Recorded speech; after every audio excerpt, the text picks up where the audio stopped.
It's kind of like a dream come true that you can finally talk to computers. I think that's the part that really fascinates everyone. So one thing that I'm expecting to happen is that we may start seeing some more dedicated models. So the first thing you have to think about AI is that what is your problem? What is that you're trying to solve? What is it you're trying to do with it? Welcome to the Enterprise Thought Leadership Podcast, where we explore the latest in enterprise trends, tech, and strategy with the top leaders shaping the future. Hello and welcome to Enterprise Unlocked. I'm your host, Radhika Mukherjee, Editor-in-Chief of Enterprise Talk. Our guest today is Mellissa Ruzzi, Director of AI at AppOmni.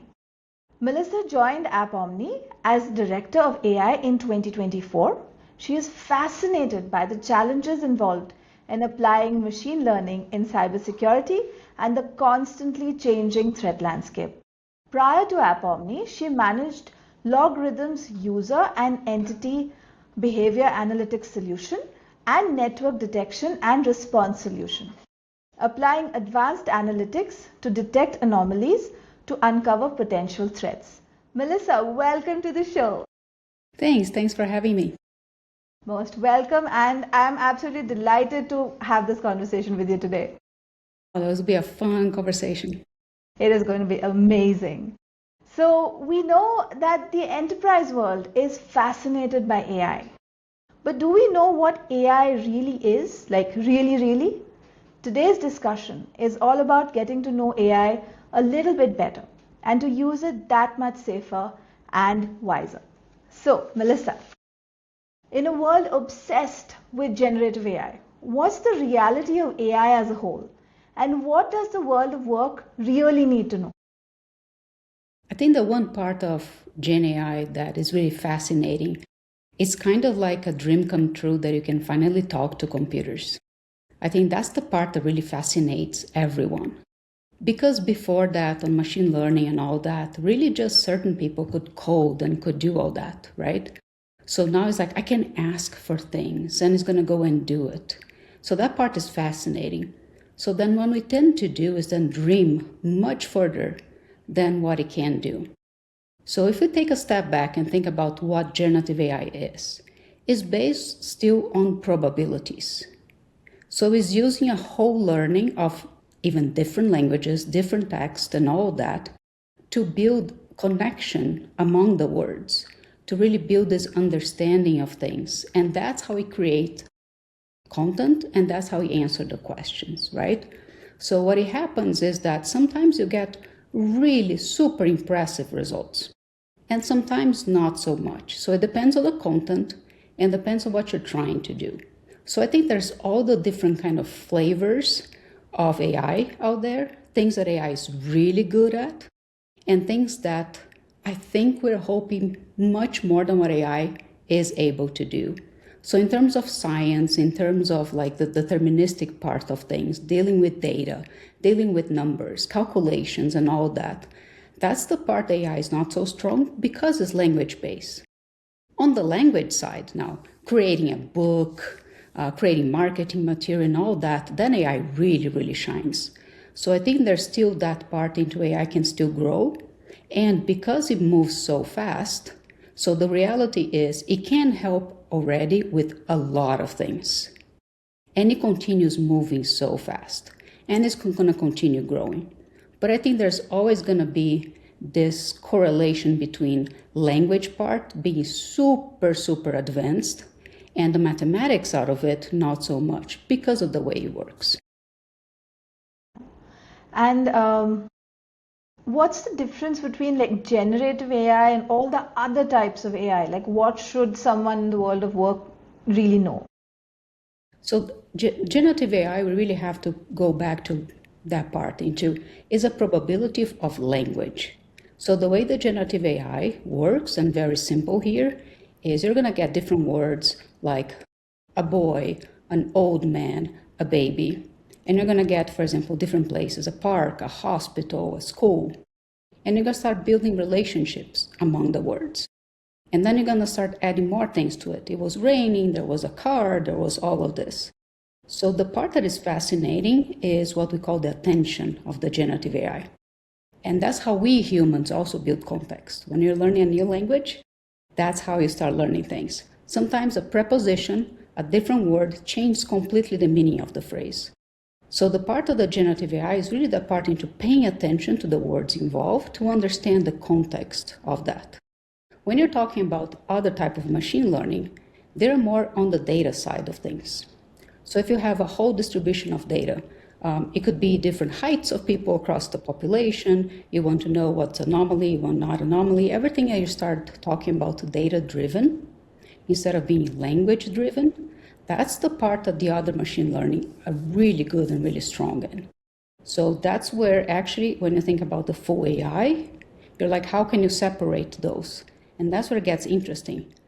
Actually, you get a really powerful combination of them as a result of application of AI, because rarely you're not going to have a text involved in what you're trying to do. So understanding, okay, I have large quantities of data where I need to find patterns on the data. That's one type of machine learning. You're trying to understand the contextualization of text. That's more generative AI. And so what's the next stage of AI?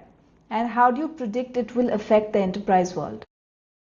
So I think that the next part of generative AI, one thing that I have been waiting for, and I haven't seen much yet, is the fact that we still use one model for everything.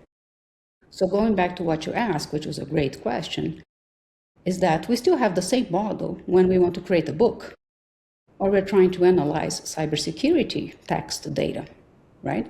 Those are whole completely different topics. So you think about everything that you need to train the AI in order to be able to do everything. It has to be super over creative, but you also want to be super grounded to not hallucinate, right? And it has to be deal with all kinds of different subjects. So one thing that I'm expecting to happen is that we may start seeing some more dedicated models. Like this model is dedicated to being creative. This model is dedicated for science and technology. So then we can continue moving forward. I think that one thing that is very difficult is to continue moving forward with the models, but still having just one model that does everything. The other side of it, I think, is that part that I have been talking a lot about, is the full AI, the holistic AI. A lot of companies are also waking up that you can't just get a bunch of raw data and throw into the generative AI. You need to really treat that data. You need to pre-process that data. So AI is kind of like a baby that you need to spoon feed it. So you need to process and prepare that. You can't just give it like a big steak on it. So using the other AI tools in combination with generative AI and using generative AI, for example, to drive the parameters of the other machine learning. So really having this whole orchestration happening. I think that probably what we're going to see more and more. And that unlocks the potential of generative AI. So using generative AI by itself, I think that is not going to unlock that much potential, as what I think more and more companies are going to start doing is really build this full orchestration of not just generative AI, but different models of generative AI, as well with the other parts of machine learning and statistics. Oh, very interesting. It would be wonderful to see that happening. It looks like a new world. Yep. That's where I think use cases are going to get more and more interesting. Yeah.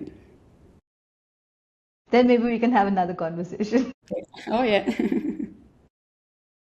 So tell me, with all these solutions that are being built, can building AI on top of existing solutions really work?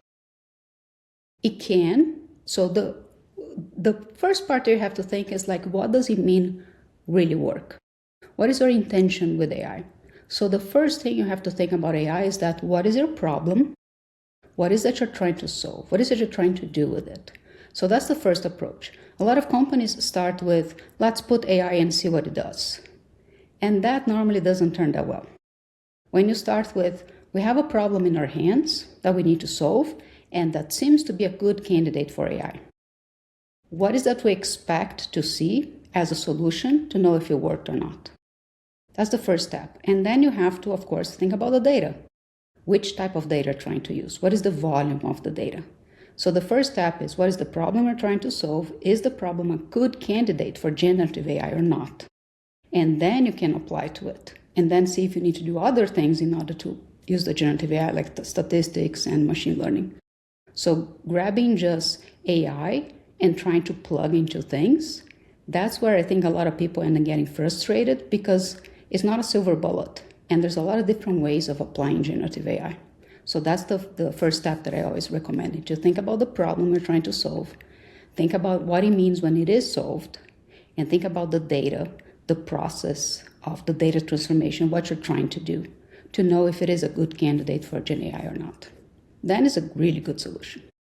Right. So instead of doing the adding on top of, how can enterprises really use AI to enhance things like visibility, context, as well as decision making? And that's the part that I think we go back to what we're talking about in terms of an orchestration, right? So thinking about what is the mission of your product, about your company, what is that you're trying to achieve?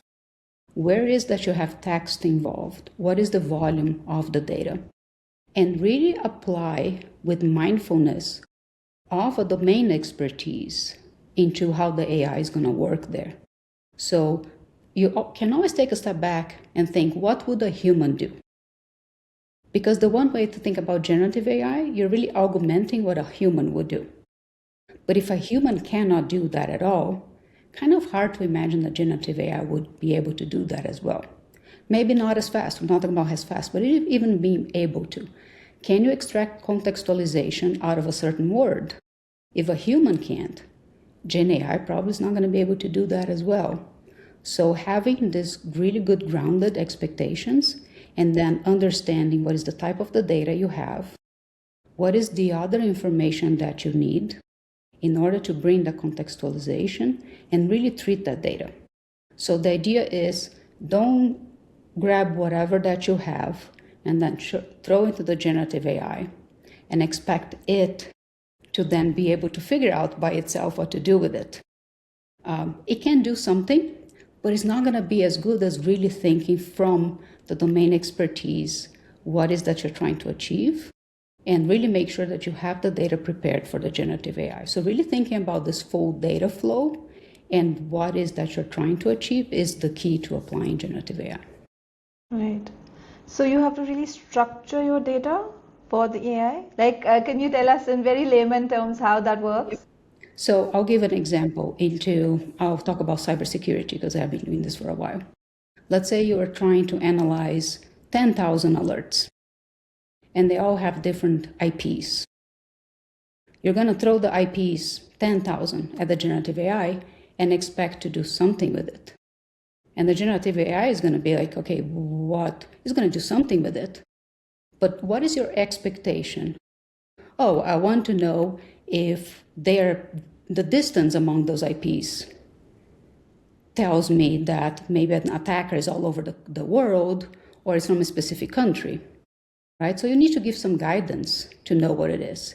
And then instead of giving the 10,000, maybe 5,000 of those are repetitive, right? So instead of expecting the Gen AI to go and do all this aggregation and do the counts and then figure out by itself the position of the IP, like why don't you do that by code? So those things you can do by code, right?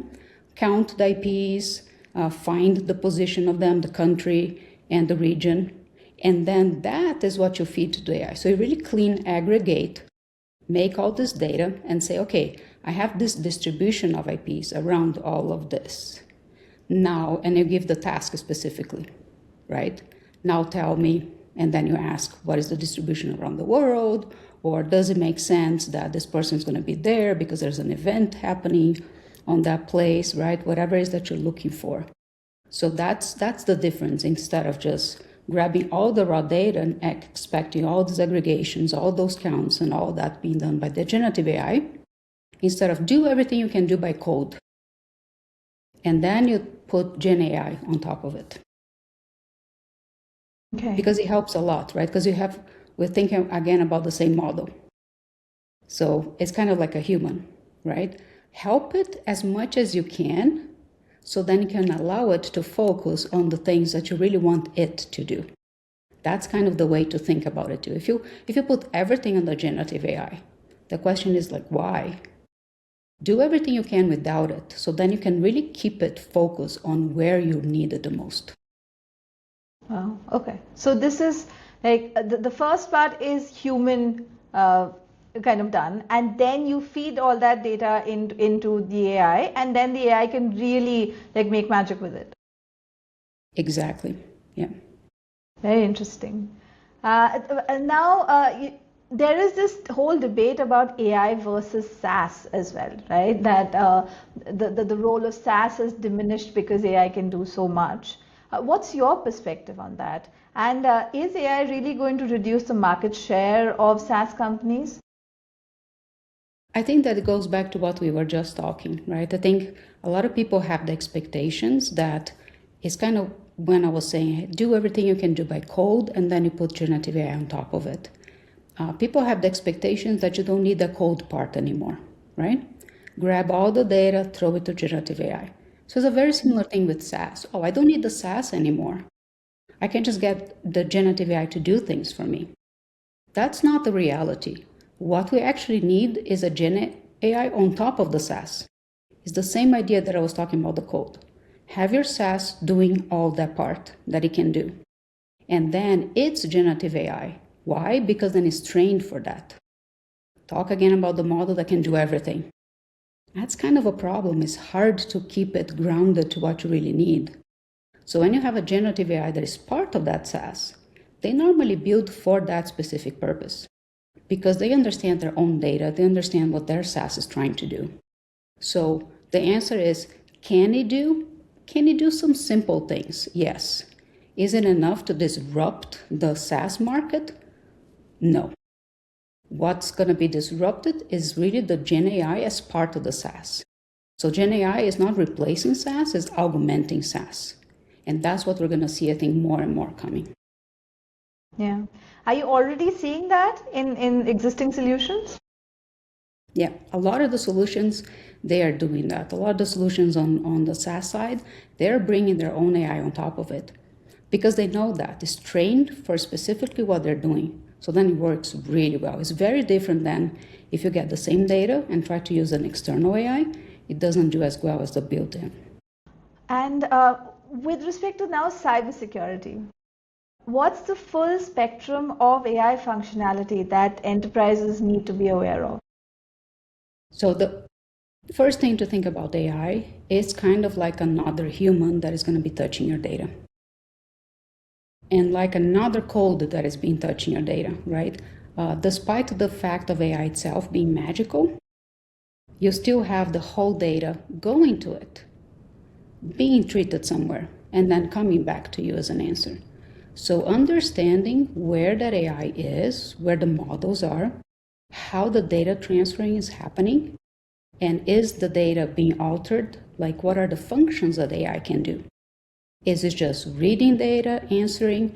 Can it edit data? Can it create a new user? Can it change passwords? So the functionality or the power of the AI and the data that is going to the AI, those are the core things in terms of security. Okay, that's amazing. And what's the smartest as well as simplest way for organizations to defend against cyber threats in 2026? So people training is always the number one. So both sides of phishing has been around forever. We all know that, right? All companies should be training for phishing. I think another training that needs to come is exactly that, on AI.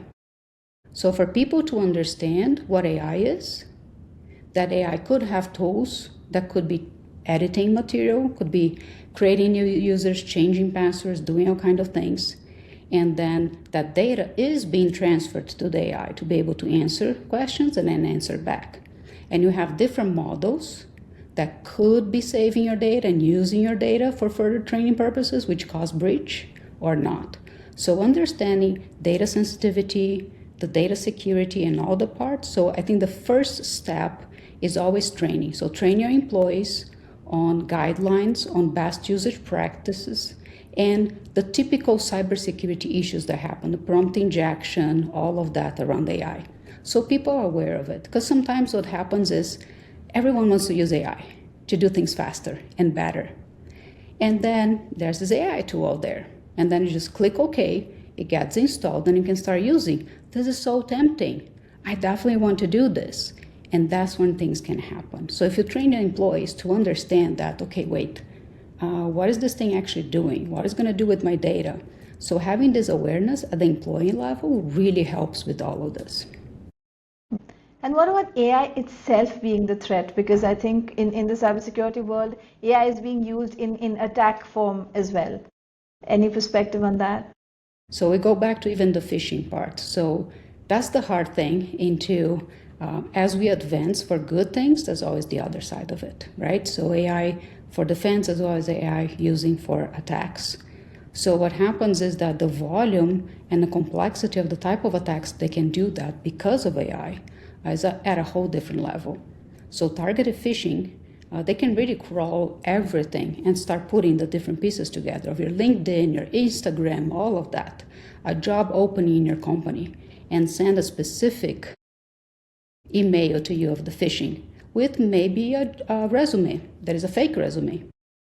But it seems really tempting, and they write a really nice cover letter, and you open, and it's a malware, right? So the level of goodness in terms of quality of the content that they create, not goodness in terms of the intention, but AI really helps on that part. It's getting harder and harder to differentiate between a human and AI, and between like a phishing attempt to something that is real. Because they can create so much content that is so similar to reality so fast. That, and then the volume of different attacks, right? So before, you had to do all that in code. So keep changing IPs, keep changing things to continue trying to attack something.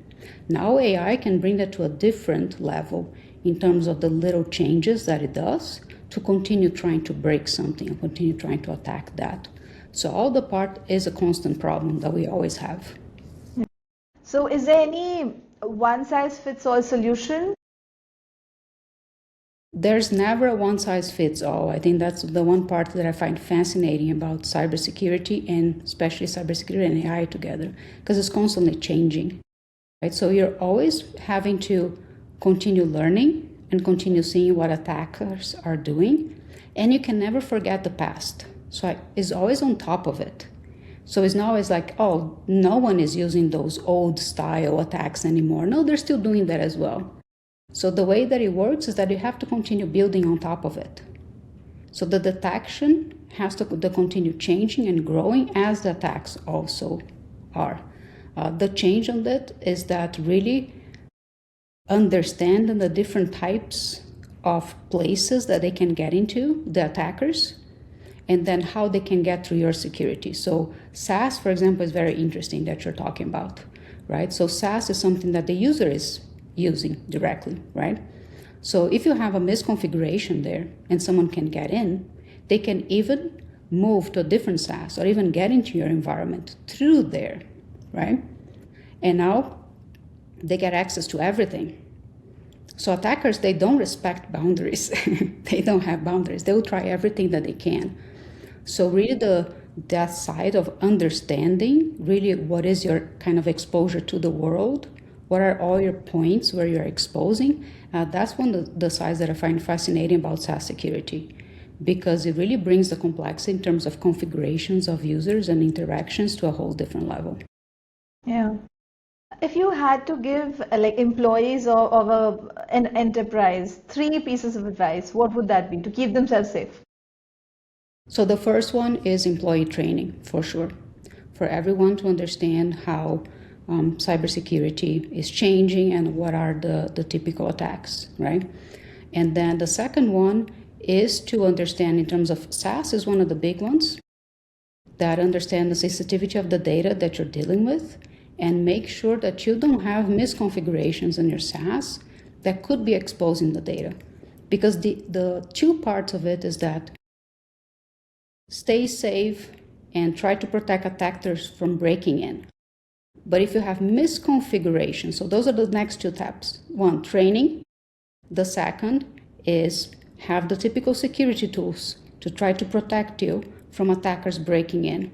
And the third one, pay attention to all configurations, because you could be exposing things to the public. No one needs to break in. You are exposing your data to the public. So misconfigurations on SaaS are actually the third big point, because you could be exposing sensitive data to the world, not even knowing about it. Yeah. And that's really the human element. Human has to do that. Yeah. So let's discuss the human element, right? What's the role of humans in the world of AI? So I think that actually the humanity part of the human, I have a positive view of that, is going to get stronger. Because we get to use AI to do kind of the computing part of it for us. So the creativity, the intuition, that gut feeling that humans have, that's going to get more and more and more important and strong, because that's the part that AI is never going to have. I don't think we will. People believe we will. I have a different view on that. So the way that I see it is that we're going to become, I think, more humans by having AI to do the other part of it. So instead of you having to learn, how to calculate something or how to do all of this, yeah, a computer AI can do that for you. But the understanding on how to apply. So if you think about what we were talking about before, how do you apply? How do you build the AI in your environment? The code itself, AI maybe can create for you. But choosing the architecture, understanding which data you use or not, that human domain expertise, that's the part that I think is going to get stronger and stronger. So I see a world where AI is going to augment the human to be more human. Yeah. But let me play devil's advocate, right? Is AI going to make all human technologists obsolete, let's say in the far future? So I don't think it will. We're always going to get obsolete. I think that's the way the world is moving, right? If you think about 100 years ago, right? Electricity coming around, computers coming around. So a lot of things change. I think the part that it comes to AI and the technology is really how fast it's changing. So that's the part that I think is interesting when we talk about obsolete, that is very different than what happened before. The tendency of the world is always things become obsolete. Even language changes over time, right? But how fast it changes, I think that's the difference on AI. So AI is making some things change much faster than we have seen anything happen before. So that part of obsolete, what I see the problem is that we're not, as a society, be given enough time to adapt to it. And I think that's how we get the impact of this obsolete so much harder than before. Before, things will happen and things will become obsolete. But the society wouldn't get so much drastic impact from it because it would go slower. So you have time to adapt. Now AI is going to make that so much faster that's why you see and you hear so much more talks about that, because of how fast it goes. Yeah. So with the talk of, the obsolete part of it, are domain experts needed anymore, or are we going towards a world of generalists? I think both sides of it, right? So talking about the human becoming more human. So the same way that I was talking about the orchestration, that you need to bring the different AI tools together with Gen AI, I think humans are the same way. So you need a very, very specialist domain expertise to be able to guide on that part. But then where the society is going, and that's the expectation, is that we can handle more and more complex problems. So how do you handle complex problems? Well, you need to first look into the localized part of it, the very specialists, but then understand how do you bring the pieces together. That's the generalist. So I think both sides are going to be very, very important. I think that's going to be also changing society, because now there's this one or the other. A lot of talks on that. Should be a specialist, be a generalist, and you use one or use the other. And the same way that the structure of AI is going to change, I think the structure of society is all going to change into the way we structure the specialists with the generalists to really be able to work on more complex problems. Wow. And what is a typical tech job going to look like in, say, 5 years or 10 years?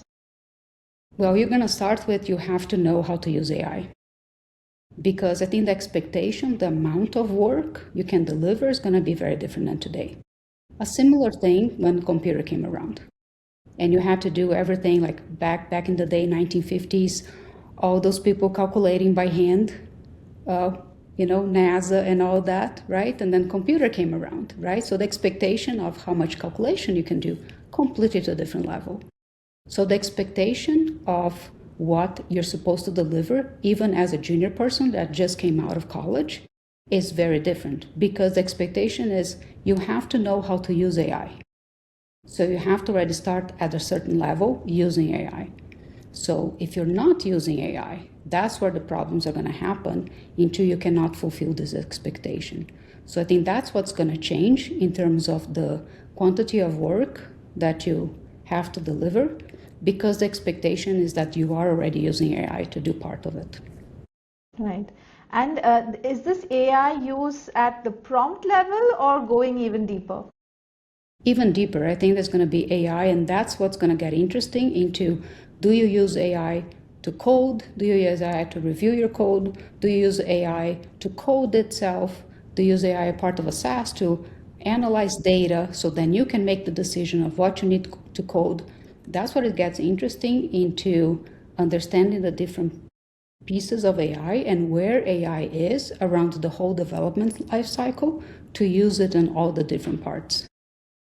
Yeah. And you talked about a college student. So what's your career advice for a college student? What should they especially study in college for a long lasting and stable career now? So I think that more than ever, the human part of it, right? Staying curious, being curious, wanting to learn different things, and trying to understand how pieces come together. So the logic part of it. So understanding how to code a certain specific library of code, that's the part that is not so necessary anymore. Understanding the logic of why do you need to do this, that's the core of it. So my suggestion is really to focus on the decisions. The decisions on why to do this, why not to do this, and what exactly, grab a problem, you're trying to solve a problem, how would you solve this problem? And that's my suggestion into it, because then you can have AI to do a part of the code, even if libraries and coding and all that changes, you don't lose that part, which is the analytics mentality of it and thinking on how to solve problems. That's my suggestion.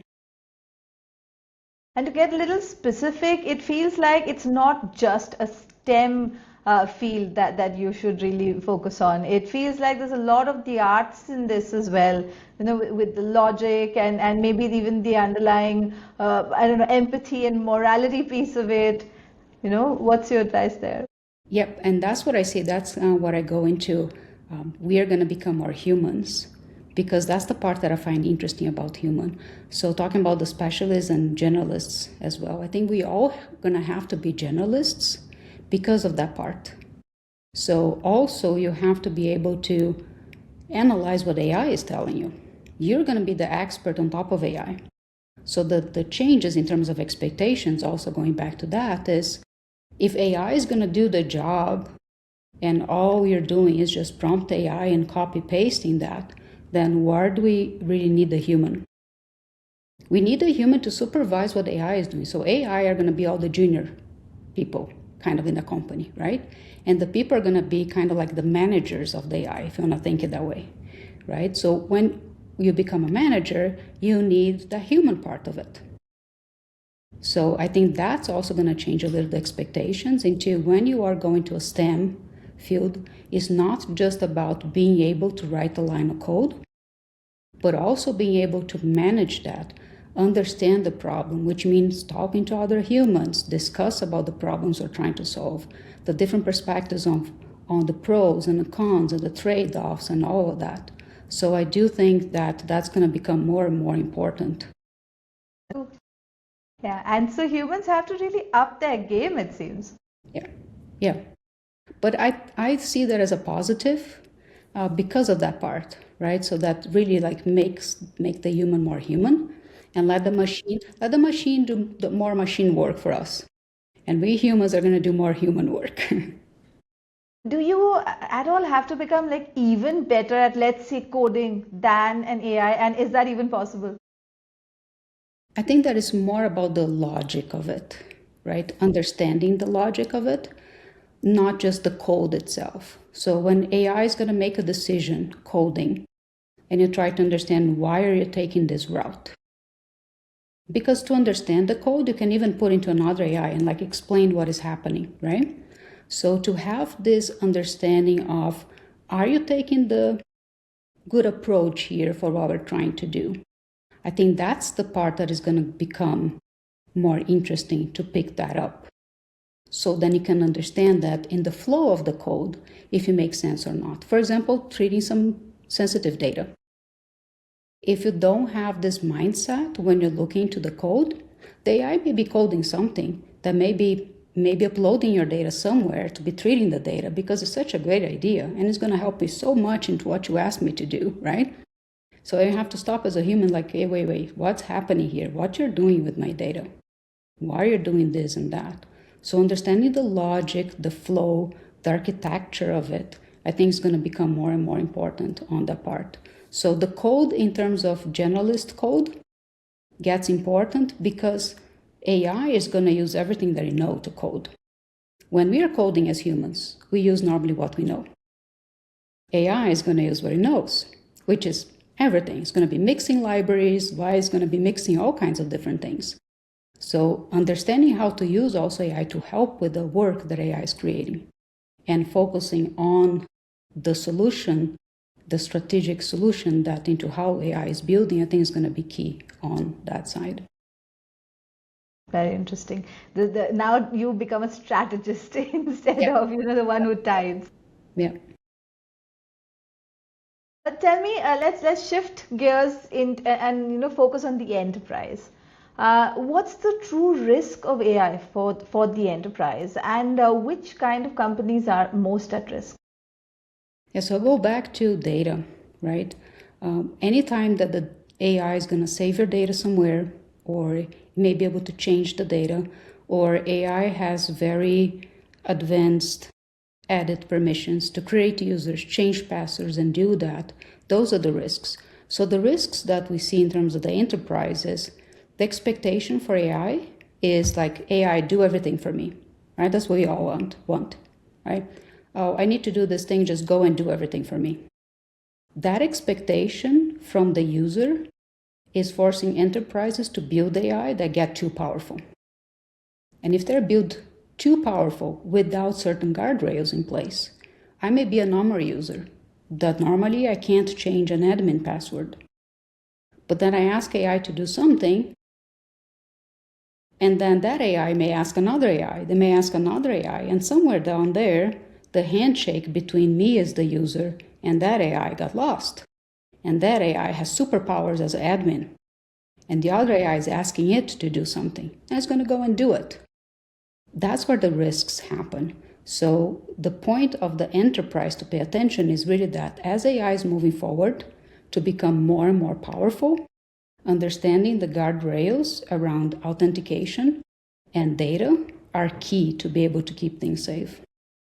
Right, absolutely. But if an enterprise doesn't use AI at all, let's say they are like, no, we are going to be, I don't know, artists and we're not going to be AI driven. What's your forecast for them, let's say in the next 5 years or so? So the other part is shadow AI, right? So we were talking about that before as well. Everyone wants to use AI. And the pressure to do more is only going to continue growing, right? So as an enterprise, if the enterprise is like, oh, we don't embrace AI, that's actually a risk because people are going to try to find a way to use AI to help them, right? So then you have to control all of that. Where are your users going? Which AI are they using? Right? So people go into the browser, they start clicking things, they start authorizing things, giving auth authentication to your Google browser, doing all of that to try to really is all benign intention, right? Good intentions, trying to do more work. And that's where problems happen. So I think that part of trying to control AI goes back to training of employees. And I think the enterprises need to have a plan on how to provide AI to their employees. The expectation is that people have to do more. So the part of the enterprise is to empower, but then give guidelines into what to use, what you can use, what you can't use, and how you can use it. And give them also a way for them to ask for different tools in case they're not available. So that's the way the enterprises can deal with that. Otherwise, now today, there's just way too many AI tools out there available through your browser, and even as shadow AI as part of another SaaS, right? So you may go and enable a SaaS on your environment. And now maybe an AI is enabled on that SaaS. So you have AI running and you don't even know. So I think that part of the shadow AI is huge in terms of enterprise security. Yeah. And the days of saying no AI essentially passed. I think so. I think you have to be kind of like an air gap type of place where you don't have internet at all. Those, I think, are the only places where we can 100% control that. And you have a very controlled network, so no one has even a local AI installed or any of that, right? So there are environments like that, but that's not the typical enterprise environment. Yeah. But there seem to be very few advantages to going that route. It's more in terms of control. I mean, some government, high security places, because the content of the data are very, very controlled. But even on that, we saw some news lately that they're also opening up for using AI. Even that super, super controlled in terms of the security defense and all that part of the government, they're also opening up for AI because they understand the advantages of it. The part is really guidelines into how to use it. I think that's the whole key of it. So not being afraid of AI, but teaching your employees how to use it. I think that's the core of it. So being afraid and forbidding everyone to use it is not going to help your company to move forward. What helps to move forward is understand the tools that your employees need, make them available, and teach the employees how to use it. I think that's the core of it. That absolutely makes sense. And what's your advice to enterprise leaders on how to therefore prepare these policies as well as people for the AI phenomenon? So I think that one of the most important ones is have people internal that will take that, right? Having an organization internal. I see that a lot of enterprises that AI people ad hoc trying to find things and doing all that. So first step is like get organized, get internally organized. From that, understand the use cases, what your employees need the most, and get those tools. Do the security review, do the cost analysis, do training, and then do that at a continuous pace. So as maybe you go and you buy the AI that most of the people need, but there's some use cases that are super important, then you move to those ones. So really having an internal structure on how to handle AI, I think is huge. With the guidelines, what to use, what not to use, the training, and people that are actually responsible. So you have a point of contact for the employees to ask questions. And I also wanted to understand, the people versus AI kind of debate. There are so many, layoffs going on where, AI is being blamed. Like, what's your perspective on that? What's your advice to leaders who are considering these steps? So I think there's a lot of different things happening there. One of it is what we're talking before about how fast things change. So we are in a very interesting part, I think, of human civilization, that things just happen so fast. Right? So a new AI model comes in and boom, the whole stock market just crashes on something, right? And so things are moving so fast. So one side is the expectation of the investors on those companies are, this new model just came out. So we expect you to be able to do more with less people. So there is this, I think, expectation that companies are going to lay off people because they're using more AI. So the way of them proving that they're properly using AI is by laying off people. I think there's some of that side happening. That's the other side, which is there is maybe this real expectation that we don't need that many people. But I think that what we all know is that work never gets less. So I think that what we're going to start seeing more is that I think we're still going to see for the next couple months some of these layoffs happening, but eventually companies are going to learn that what they need is to do more with the same people, not lay off people to do the same amount of work. So the mentality now is, well, we can do the same amount of work with less people. Well, competitors are out there.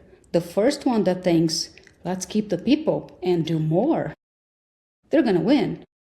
So then maybe you're going to start seeing that change. So now it's all about balancing the books, right? All the financial part of it and how you think on that. So I think that we're going to start maybe seeing a different shift on that in terms of instead of let's do the same amount of work with less people, is let's keep the people and do more work to stay more competitive, which is a different financial shift for the companies, right? So it's all about the way the market reacts to how the companies are doing that. Yeah. So to kind of tie a bow around it, should AI versus people even be a debate? And is there even more that we are missing of the real story? Yeah, I think that there's a lot of talks about AI versus people. And what I would like to see is AI with people. And that's what I'm hoping to see more. So what we were just talking about is kind of this AI versus people. You have the same amount of work. We're going to replace people with AI. That's the AI versus people. And I'm hoping for this to just end very soon. So then we can start thinking about AI with people. So you keep your people and you bring AI to everyone. Oh, now what can we do? So the different mindset is really to think about AI augmenting the people you have and not replacing the people. It doesn't matter what you're doing in the company. Everyone can win with AI. So there's parts of your work can be replaced with AI. You as a human cannot. That's the different mindset. You should not be replacing the people with AI. You should helping them to do part of their work with AI so they can do more and really use their human part to also be more creative. When you're talking about marketing, technical writing, for example, right? There's a lot of things that AI can do. Well, which means you can create more content. You can think about different ways. You can really use your human part on that side, right? I think that's the shift that I'm expecting to see. Yeah. And is one of the ways of shifting, is it to shift out of the fear mindset or even the scarcity mindset? I think so. And the other side of it, where that comes from, I think is because it's changing so fast, right? So when we're talking about college and people learning and all that, right? So how fast can you learn AI? If you have been working with AI, you're going to catch up. But it's also not reasonable to go to a company and say, okay, in a month, everyone have to be using AI for everything that you do. So how fast we expect people to be embracing AI and what they do, I think that's the part that is bringing fear to people. And like, okay, if I can't do this in a month, I'm going to lose my job. And that's the part way back on when we were talking about the expectations of AI. I think there's a lot of expectations of AI can do that AI still can't do. And that brings unrealistic expectations down to the human. So maybe executives are expecting the employees to be able to do something with AI that actually I cannot do that. And that creates a fear. But I think that over time, that's going to start adjusting. It's just that we just started to adapt into how bringing AI into the society. But AI is advancing so much faster than we can adapt to it. And that's where the fear is coming from.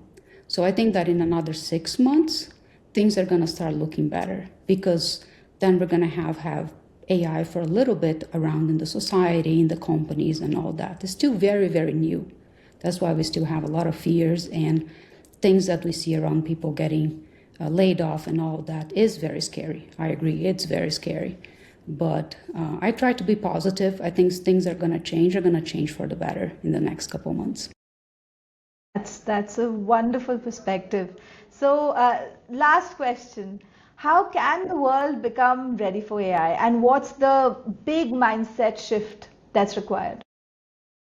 I think that's the part into first you have to going very broad here. Think as a child in terms of being curious to understand the world, right? And keep that curiosity.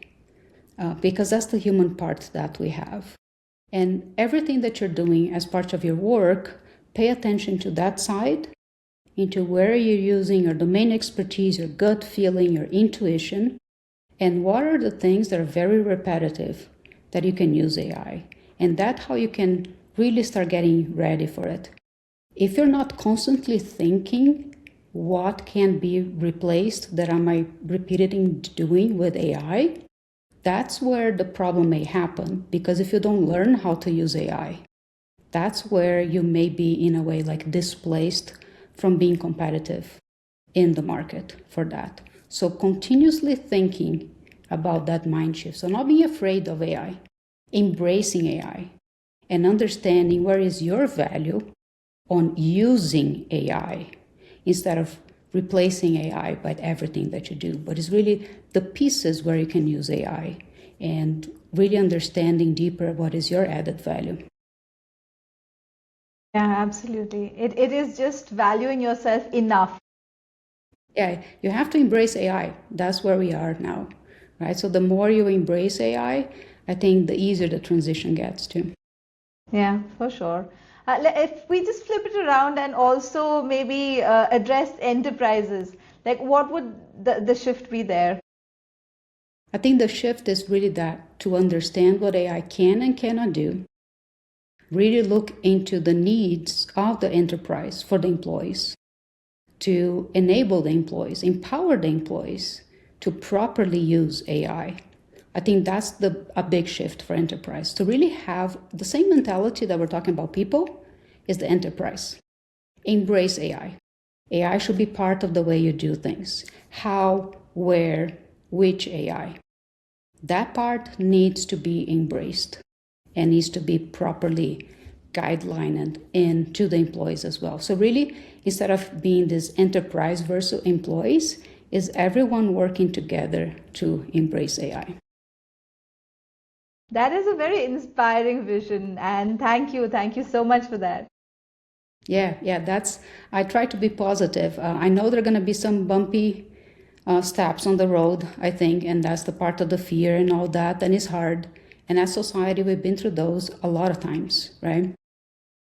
It's just that before, again, we had a little more time to adjust and adapt. I think how fast things are changing is really scary. So I understand that point of view. But let's try to be positive and hope that in the long term, the future is going to be actually better for humanity. That was amazing. I learned so much, and this was such an inspiring conversation. Yeah, Thank thanks for the you. Thank you. Thank you so much, Mellissa. Thanks for appearing on Enterprise Unlocked. Yeah, thanks for having me. It was a really fun conversation. It was an amazing conversation. Thanks again. And to our audience, thank you for tuning in. Keep listening to Enterprise Unlocked. Thank you for joining us for the Enterprise Thought Leadership Podcast. Please do follow us on social media and subscribe for more ideas and insights. Until next time.